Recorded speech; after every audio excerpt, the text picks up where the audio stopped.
Olá, mais uma vez aqui com vocês, professor Marco Túlio com Fundamentos de Vibrações Mecânicas. Hoje resolveremos um exercício cujo objetivo é a determinação do momento de inércia de uma aeronave em torno do seu centro de gravidade. É o problema do pêndulo composto.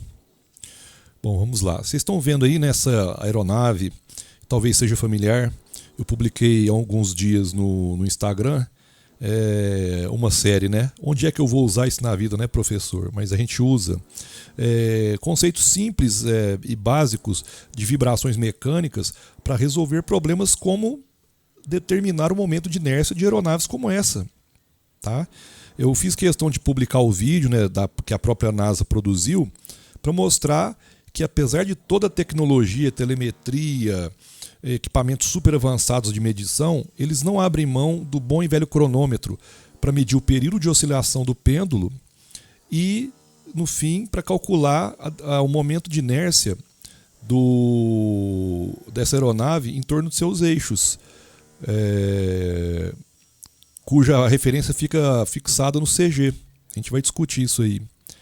Então, qualquer veículo, né, seja até o veículo terrestre mesmo, veículos aéreos náuticos, precisam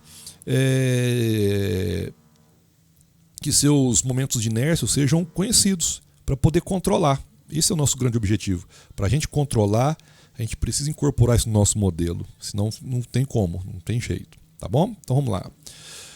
Primeiramente, a gente tem uma aeronave, né?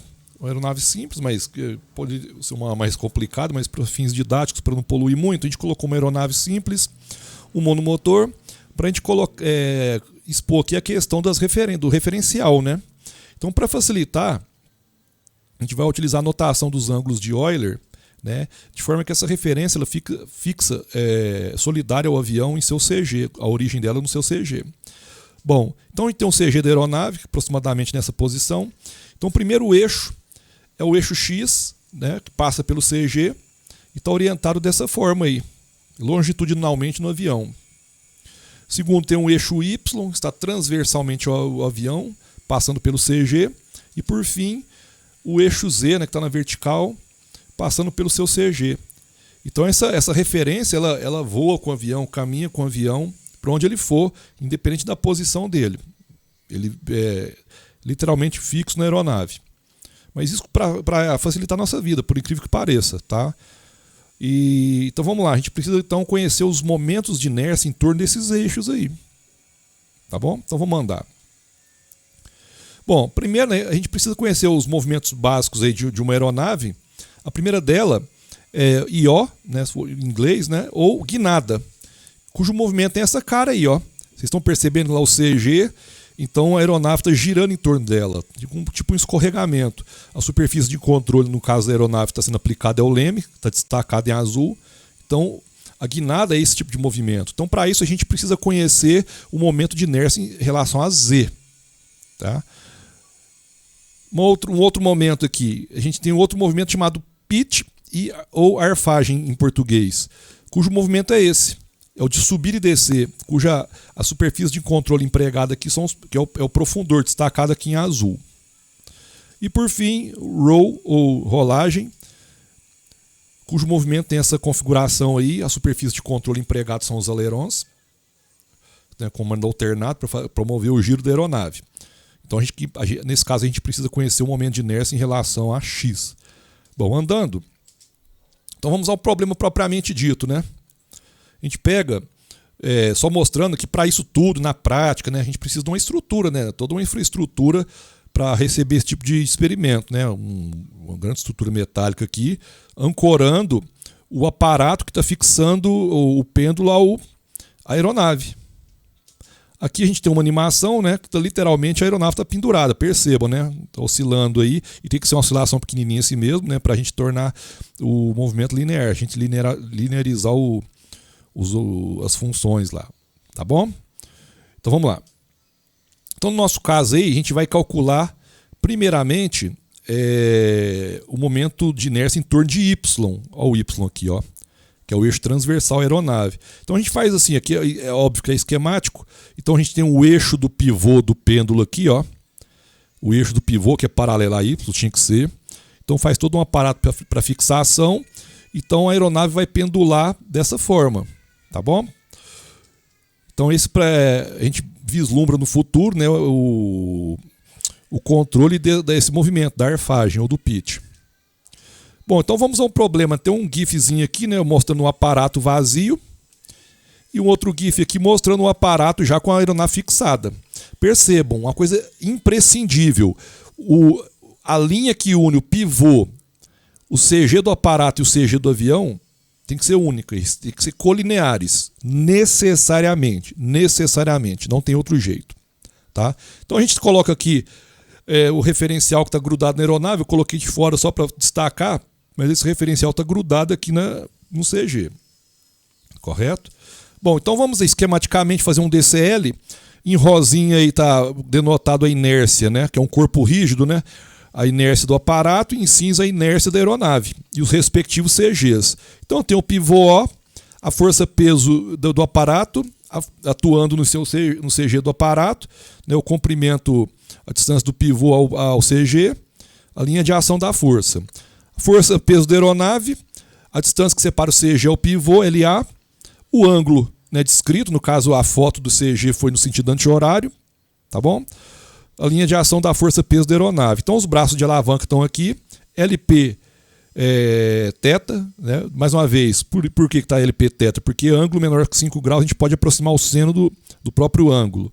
E da mesma forma aqui para a aeronave. Então a gente tem os braços de alavanca. Lembrando que o braço de alavanca é a distância da linha de ação da força, está tracejada aqui, até o pivô.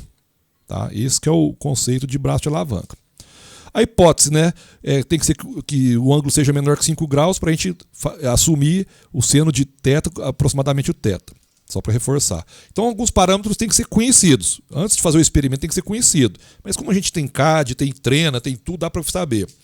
O LP tem que ser conhecido, o LA tem que ser conhecido, o momento de inércia do aparato em relação ao pivô tem que ser conhecido. Mas isso aí a pessoa já tem de antemão.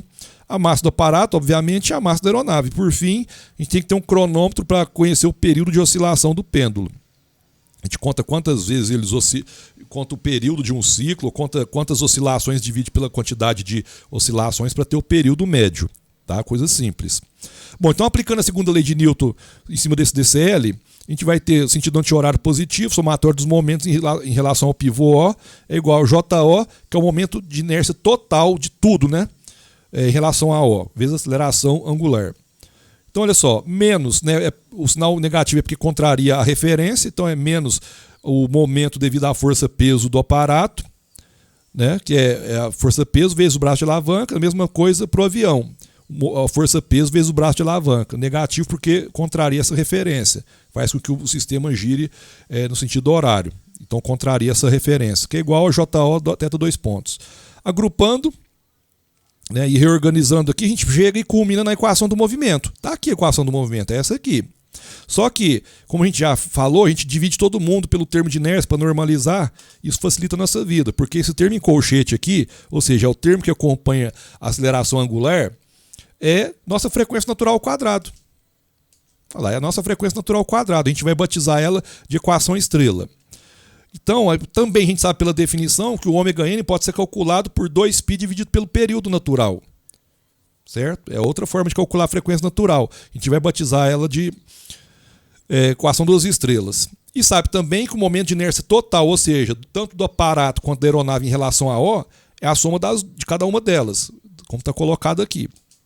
Então, se a gente iguala estrela com duas estrelas ao quadrado, olha o que acontece. Então a gente pega, agora o nosso objetivo aqui é isolar o JOA.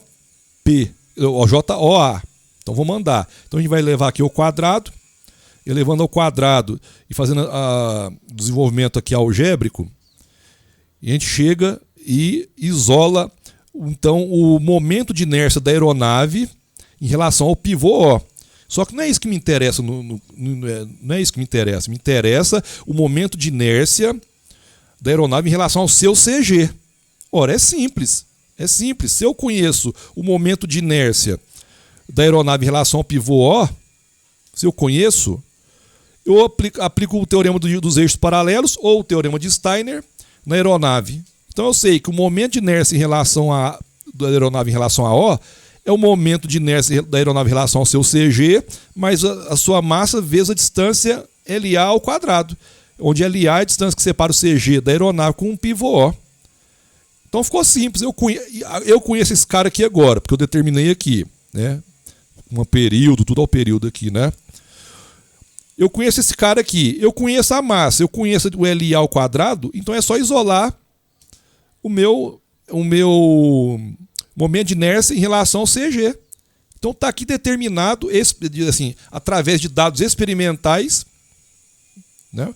Eu tenho determinado o momento de inércia da aeronave, no caso, em relação ao eixo Y. Está aqui, ó. Lembrando que essa referência está grudada aqui na aeronave, ó, igual eu mostrei naquele primeiro slide lá. Então eu conheço o momento de inércia em relação em torno de Y, que é o relativo ao movimento da arfagem, do pitch. Certo? Lembrando aqui, ó, que a origem do referencial está fixo ao CG da aeronave. Então você vê, com um pêndulo é simples, o mecanismo em si é muito simples. E a forma de obter isso aqui também analiticamente é muito simples, vocês estão vendo aqui. Então agora eu conheço. Assim, lá do experimento eu conheço o meu dado cru, real, com relação ao CG, o momento de inércia em relação ao CG da aeronave em torno do eixo Y. Então, analogamente, eu posso fazer a mesma coisa para um outro eixo, que é o eixo X. Vamos andar. Para o eixo X, a lógica é exatamente a mesma. Então vocês estão percebendo o que mudou? Eu só girei a aeronave, né? Girei a aeronave e coloquei o aparato de forma diferente. De forma, olha só, que ele vai girar agora, vai pendular ao eixo. O eixo do pivô do pêndulo, ele é paralelo ao eixo X, que passa pelo CG da aeronave. Entendeu? Então o mesmo mecanismo, eu só giro a aeronave, eu só perturbo ela em outra direção. Então, de forma que analiticamente, sabe o que vai acontecer? Sabe o que vai acontecer? Olha só, o jeito de resolver. Obviamente isso aí tem a ver do momento de inércia para controlar a rolagem. Então o jeito de resolver é exatamente o mesmo. Olha só como é que fica a diferença. O pivô vazio, a estrutura vazia, o aparato. E aqui, olha como é que fica o avião aqui, ó. Ele vai oscilar de lado agora. Lembrando que a linha que une pivô, CG do aparato e CG do avião tem que ser uma linha só, isso tem que ser colineares, necessariamente. Então aquele o vetor X aqui do eixo, ele está entrando no plano da tela de vocês aí. Tá bom? Então, o jeito de fazer aqui não muda nada, mas nada mesmo. A única coisa que vai mudar, ó, que o resultado que vai sair aqui agora, ó, é em torno de X. Única coisa. Viu que maravilha? Com a mesma metodologia, eu já mato dois momentos de inércia. Simples assim. A gente vai trabalhar em um outro vídeo como que a gente calcula a formulação para a gente calcular o momento de inércia em relação ao torno G. Em torno passa para o CG, em torno do eixo Z, perdão. Tá certo? É um outro conceito, é o conceito do pêndulo bifilar. A gente vai tratar isso no outro vídeo. Então vocês estão percebendo o quão simples é a partir do conceito do pêndulo, né? Só que é um pêndulo composto. Muito simples, a gente determinar coisas que até na NASA, igual o pessoal fala, né? Até na NASA o pessoal faz. E de fato, apesar da simplicidade conceitual, é uma coisa extremamente poderosa e robusta.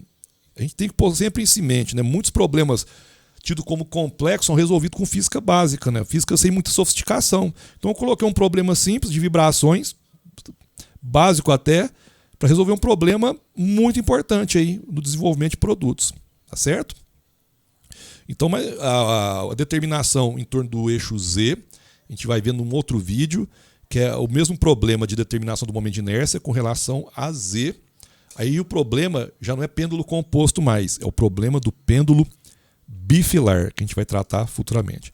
Pessoal, é isso aí. Quem gostou, espalhe o vídeo, compartilhe, inscreva-se no canal, dá um like aí. Vamos divulgar, porque realmente tem aplicação. A gente vai usar muitas coisas que a gente vê aqui na nossa vida, você pode ter certeza. Tá certo? Então é isso aí.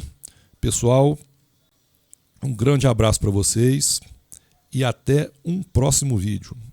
Até lá.